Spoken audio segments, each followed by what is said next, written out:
Hello everyone, glad to be back.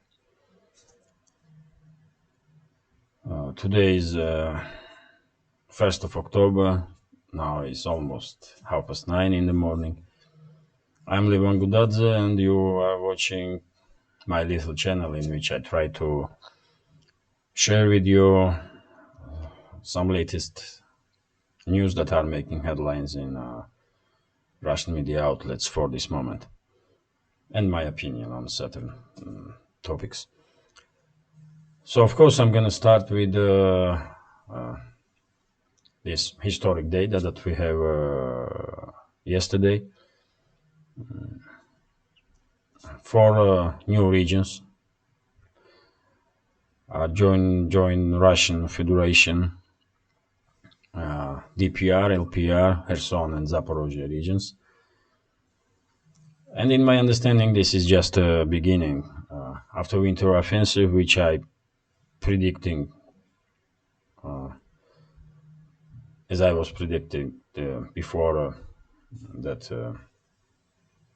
there will be mobilization in Russia in fall, and we do have mobilization now, and I'm quite sure we will see winter offensive too. After winter offensive, Kharkov region will probably do the same, join Russian Federation, or at least become free from control of Zelensky's Nazi regime. And same will happen in south side of modern Ukraine, and Nikolaev and Odessa will also do the same. And eventually, under Russian direct or indirect control, will become entire south and the east side of modern Ukraine, from Kharkiv to Odessa, and then towards Pridnestrovia border. And that's a breakaway region from Moldova. I did talk about this stuff many times, so I don't see a reason why I should spend more time on this topic.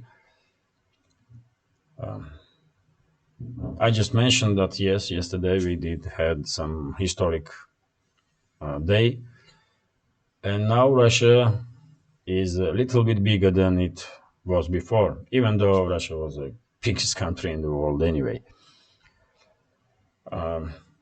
Western world will never recognize this reunification of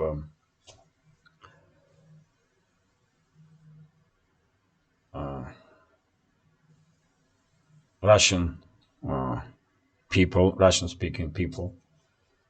But no one does give a damn what West will recognize and what will West don't. I mean, me personally, I don't care about West or about Western elites.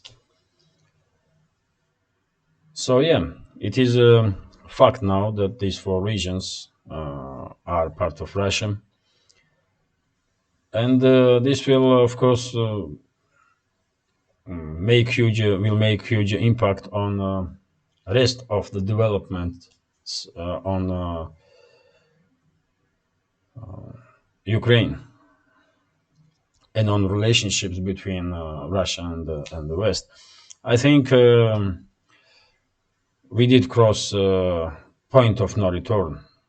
West did cross point of no return, and Russia did too. So in next, I don't know how long, but in observable future, there will be no good relationships between Russia and the Western world. That's for sure.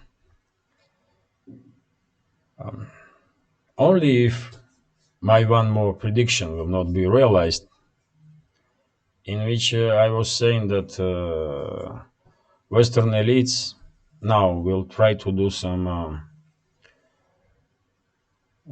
regime change in Russia, but they will use not so-called liberals or neoliberals, but they will play on patriotic feelings of Russian population, and they may do organized, at least try, some sort of military coup in Russia, and to achieve that, they will do anything they can to reinforce Zelensky's Nazi regime with money, with weapons, with manpower. And as you know, thousands and thousands of NATO soldiers are fighting and dying in Ukraine, even though they are on paid leave and officially they are not representing NATO forces at the moment. Because I mean, if you capture them, they will say, they are on paid leave and they did make decision to join Zelensky's Nazi regime on their own without orders. But still, there are thousands of NATO soldiers on Ukrainian soil and they are dying there. And,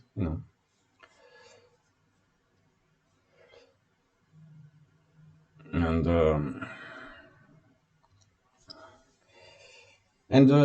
eventually, if Western elites will succeed,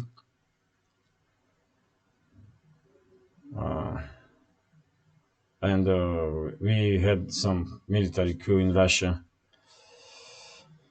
that will be a game changer, of course, because all this Ukrainian story is only a little part of bigger game that Western elites are playing.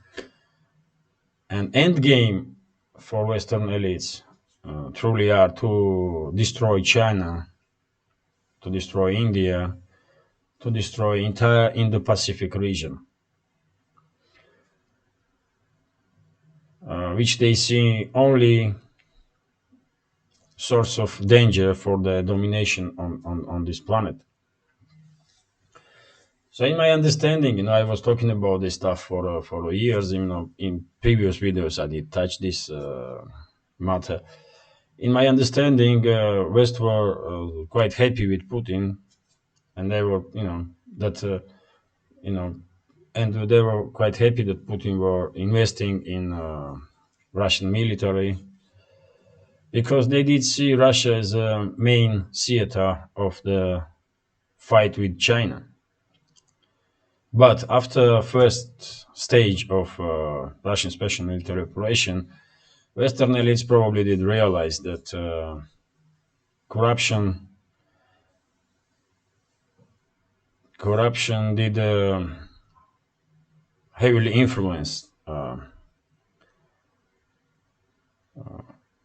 all parts of life in Russia, and all those investments that Putin was directing towards Russian military, all those investments practically did nothing because money was stolen, or I don't know.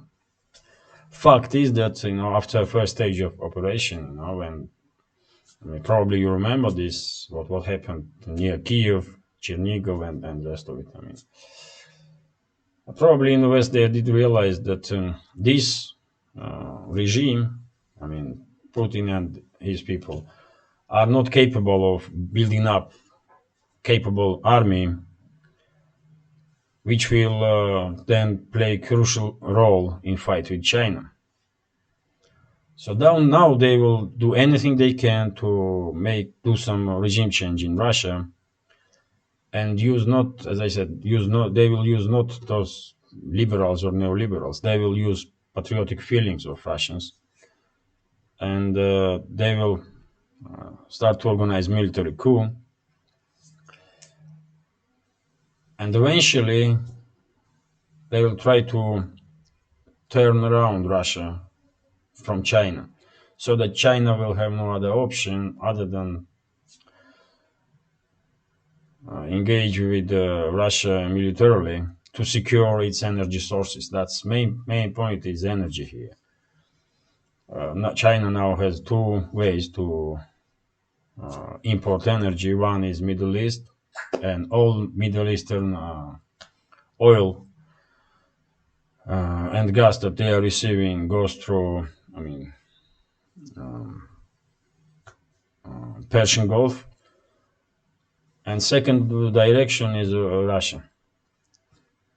and Central Asia. I mean, Kazakhstan mainly, but not Kazakhstan mainly. I mean, I just mentioned Kazakhstan because Kazakhstan is rich with oil, but main source, of course, Russia for China. And as you probably will agree with me, Western allies do have greater many different opportunities or ways to provoke some conflict on Middle East, so that Persian Gulf will be blocked for shipping. And they may provoke war between Iran and Saudi Arabia, or they may provoke war between Iran and Israel. And after that, if Russia will turn its back on China because of some new regime in Russia, China will be in situation where they have to act to secure energy sources, and closest energy sources for them will be, as I mentioned, Kazakhstan, Turkmenistan, and Russia. And if that happens, then we have a world war on our hands. There will be there will be not just conflict between China and Russia, and Pakistan will be involved on China's behalf. India will be involved because China and India have some difficult relationships, as India and Pakistan, and that's and all these states are nuclear uh, powers. So probably you did see a picture that I'm trying to share with you, and in my understanding, that's what Western elites really want. That's their end game, to eventually to destroy entire Indo-Pacific region, because that's the only way they can maintain dominance on this planet. But to return to nowadays, yesterday we did have this historic day. I did not see much enthusiasm in people that I'm seeing on daily basis, because ordinary citizens of Russia are too busy with daily life, man, and daily issues that they had to deal with. And people are nervous about what future holds. Now we have partial mobilization. There are some rumors that this mobilization will be extended, and eventually up to 1 million reservists may be mobilized, possibly even more. And all this stuff, of course, does make people nervous, and it's quite understandable. But it is what it is, man. As I said,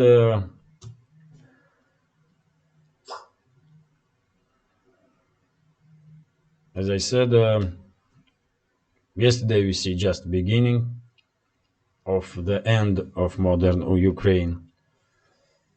There will be a winter offensive, and entire south and east parts will be free from Zelensky's Nazi regime.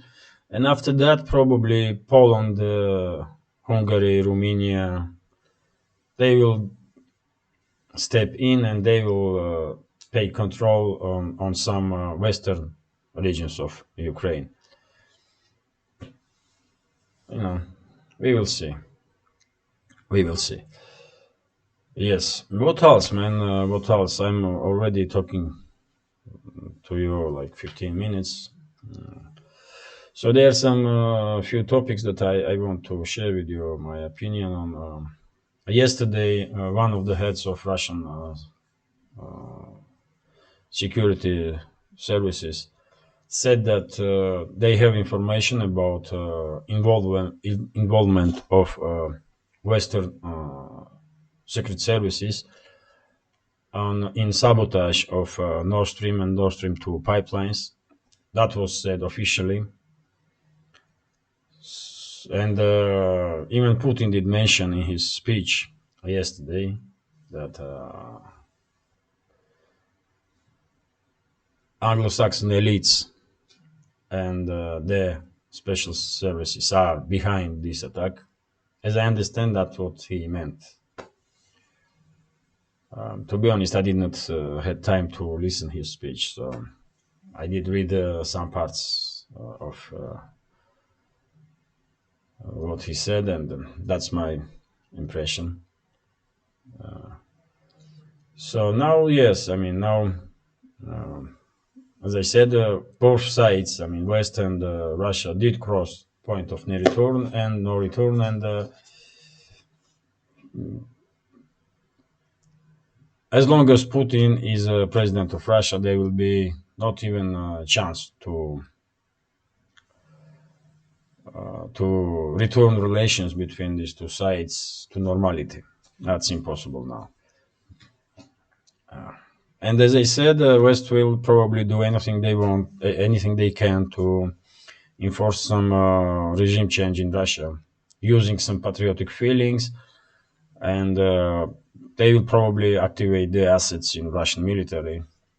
And in my understanding, they do have assets in Russian military, in hierarchy of Russian military, because if you take a look at all this special military operation, I mean, you don't have to be best general in the world to understand that there was some crucial mistakes made. And you can blame some part of it on corruption, but I do think that in some places we did see treason. We did see treason. That's my personal opinion. And the latest example can be Kharkov region. I do believe that was treason. Some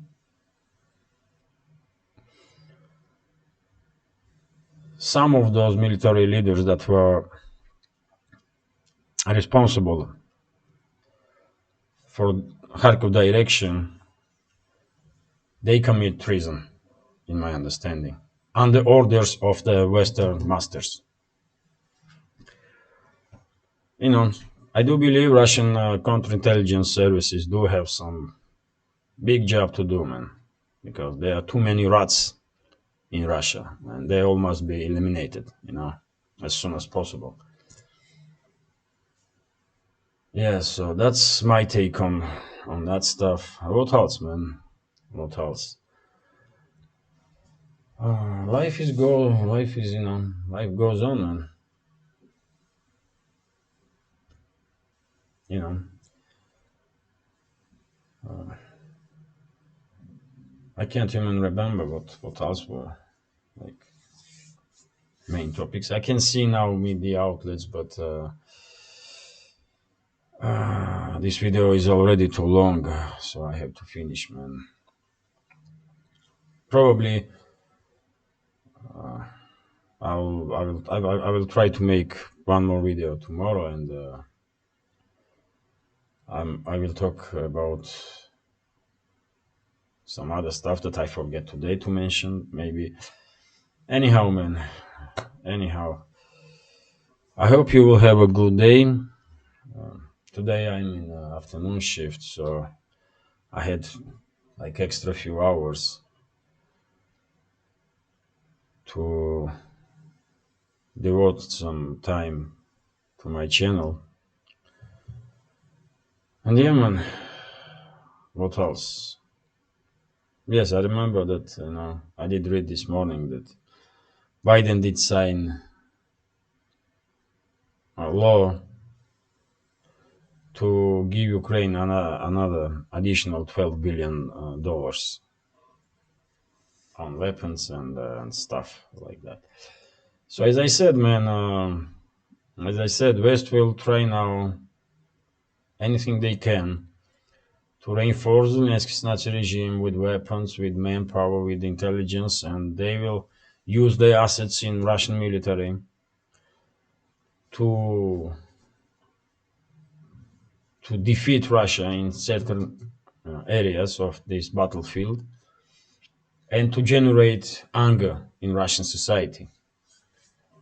Because without that, no military coup will work. People will not accept it. But if Russia is defeated again and again, then and defeat may be like a small scale defeat, but if propaganda makes this even small scale defeat like a huge deal, it may make people even more nervous. And if people are, if society in Russia or will be, I mean, will be very much unhappy, then we may see military coup because this time, I mean, I'm quite sure Western elites will use patriotic feelings. They're not gonna put in if they succeed in this regime change, they will put on the first stage. They will put uh, in power some pseudo patriotic elements, and only after they will bring in those neoliberals. But as I said, main goal for them is to distance Russia from China because they want and they see Russia as a main theater of war with China, you know, and they want to provoke war between China and Russia, and they are working on this direction. You know, I did talk about this stuff. I mean, today I did talk about this stuff many times before, so you know. So this is it for now, probably. Man, you know, I just wanted to make some update just to talk to you, you know, because last few days I was doing yet again overtimes, and I just did not have time for YouTube.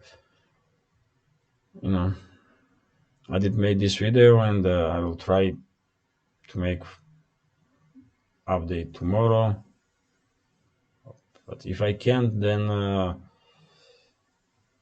after tomorrow I will have 2 days off, and I will definitely talk to you again.